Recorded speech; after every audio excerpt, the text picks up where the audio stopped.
ज्ञानाञ्जनशलाकया चक्षुरुन्मीलितं येन तस्मै श्रीगुरवे नमः। वाञ्छाकल्पतरुभ्यश्च कृपासिन्धुभ्यैव च पतितानां पावनेभ्यो श्रीवैष्णवेभ्यो नमो नमः। जय रूप सनातन भट्ट रघुनाथ श्रीजीव गोपाल भट्टदास रघुनाथ। छय गुसाई परि चरण बंदन जहाँ पैते विघ्ननाश पपीष्ठ पूरन। अनर्वित चिरात करुणयावतीर्ण कलौ समर्पयित मुन्नतोज्ज्वल रसांत भक्ति श्रियं हरिः पुरट सुंदरद्युति कदम संदीपिता सदा हृदय कंदरे स्फुरतु शचिनंदन। गोपाल भट्ट प्रिय पूज्य शालग्रामोद्भवं श्यामं तरुं शोभं दिव्यंग रूपं कलवेणुवक्त्रं श्रीराधारमणं नमः।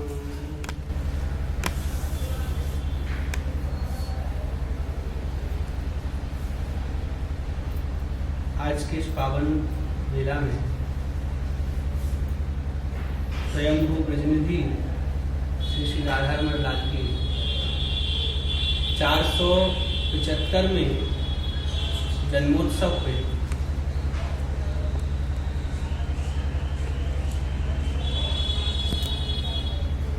ठाकुर जी की या प्राकट्य स्थली पर विराजमान होकर के हम सब भक्त वैष्णव ठाकुर जी के सुंदर प्राकट्य लीला चरित्र को गान करने के टाइम विराजमान भरे। ठाकुर जी को यह जो प्राकट्य स्थल है यह श्री कृष्ण की जो रासलीला हुई है उस रासलीला का एक मुख्य केंद्र यह स्थान रहा। ठाकुर जी ने श्रीमद् वृंदावन में अनेक लीलाएं की। उनमें से जो सबसे प्रमुख लीला है श्री कृष्ण के संपूर्ण लीला काल में जो सर्व मुख्य लीला है वह है श्री महाराज। और उस महाराज लीला में भी उस महाराज लीला का भी जो प्राण है वह है श्री गोपी गीत। उस गोपी गीत का जो प्रारंभ है उसका ये प्रारंभिक स्थल है। ठाकुर जी लीला विहार करते हुए आए।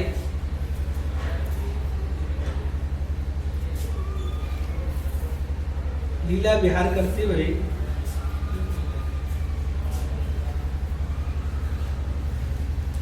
बंशी वट पे ठाकुर जी ने वेणु बजाई। वेणु बजाई करके गोपियन को आवाहन किया। आवाहन करके उनके संग हास परिहास प्रश्नोत्तर क्रम प्रारंभ हुई। तो कहीं श्री प्रिया जी की एकांत सेवा करने के लिए प्रसमाय प्रसादाय तत्रैवांतर्भीय प्रसादाय श्री प्रिया जी की सेवा करने की चरण सेवा के टाइम ठाकुर जी सब गोपियों के मध्य में से श्री प्रिया जी को लेके आप पधारे। सो आप आए हैं श्री निधिवन में। निधिवन में श्री ठाकुर जी ने प्रिया जी को श्री रंग महल में विराजमान होकर के उनको फूलन को श्रृंगार किया। प्रिया जी इतनी सुकोमल हैं कि फूलन के श्रृंगार करने से वो बोले कि प्यारे या फूलन के बाहर को बहन करने में मैं सामर्थ्यवान नहीं हूँ, तो तुम मुझको गोदी में उठाई के लिए। पीछे से ललिता सखी के चरणों के नूपुर की झंकार सुनी है। लालची प्रिया जी को अपने अंकम निधाय तत्याज सर्व सुंदरी नाम अपने अंक में उनको बिठाई करके अपनी गोदी में लेकर के आगे चले हैं। तो वहां पर ललिता कुंड श्री निधिवन राज में विराजमान। श्री ललिता जी ने वहां पे आके सब गोपियन से कही है, श्रीमद् भागवत प्रमाण है कि देखो यहाँ से प्रियतम वह सुंदरी को अपनी गोद में लेकर के गए हैं, केवल कृष्ण के ही चरण चिन्ह जो है वो प्रतीत हो रहे हैं और वे थोड़ा गहरे धसे हुए हैं, अर्थात उन्होंने वजन कोई भारी वस्तु उठाई की रहती। वहां से निधिवन से आए हैं तो यह वृक्ष के नीचे ठाकुर जी के उन्होंने श्री प्रिया जी को स्थापित किया। और जब स्थापित किया उसी समय सारी ब्रज गोपिकाएं यहाँ पर आई। तो ठाकुर जी प्रिया जी की महिमा को बढ़ावे के लिए आपने श्यामा सखी का रूप धारण करके उन गोपियों के मध्य ही कहीं अवस्थित। इस वृक्ष तुरंत प्यारे को ना पाकर के प्यारी जो है उनको मादन महाभाग की प्राप्ति हुई।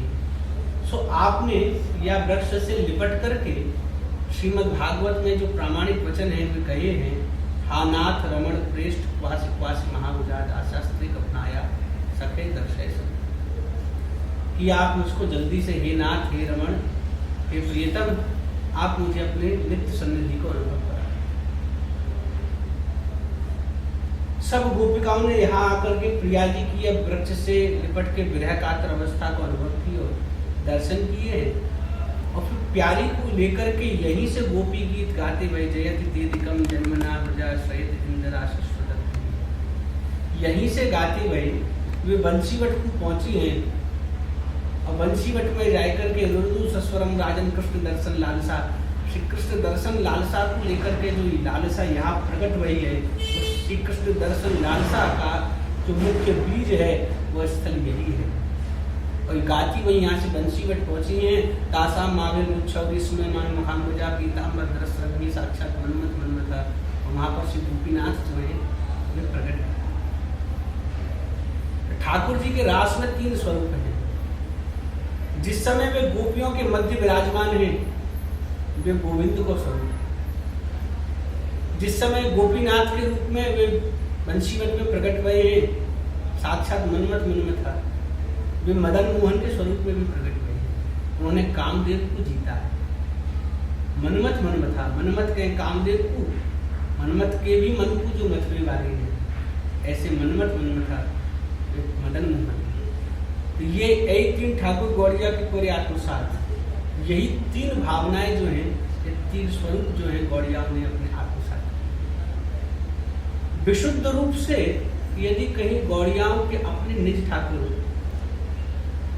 प्रकट भये, ये 3 विग्रह श्री बज्रनाभ ने प्रतिष्ठापित किए ब्रज में, और उसके कालांतर में काल विप्लव राज विप्लव के कारण वे समाधिस्थ भूमि में कर दिए गए। बाद में श्रीमन महाप्रभु के कृपा पात्र छह गोस्वामियों ने इनके उद्धार किए और इनको अपने में सम्मिलित किया। परंतु मूल रूप में यदि गौड़िया संप्रदाय की स्थापना के बाद, माध्य गौड़ेश्वर संप्रदाय की स्थापना के बाद यदि प्रथम कोई विग्रह जो सांप्रदायिक विग्रह कहा जाएगा तो वह श्रीमद राधा रमण लाल है, जो गौड़ियाओं के निज ठाकुर होकर के विराजमान।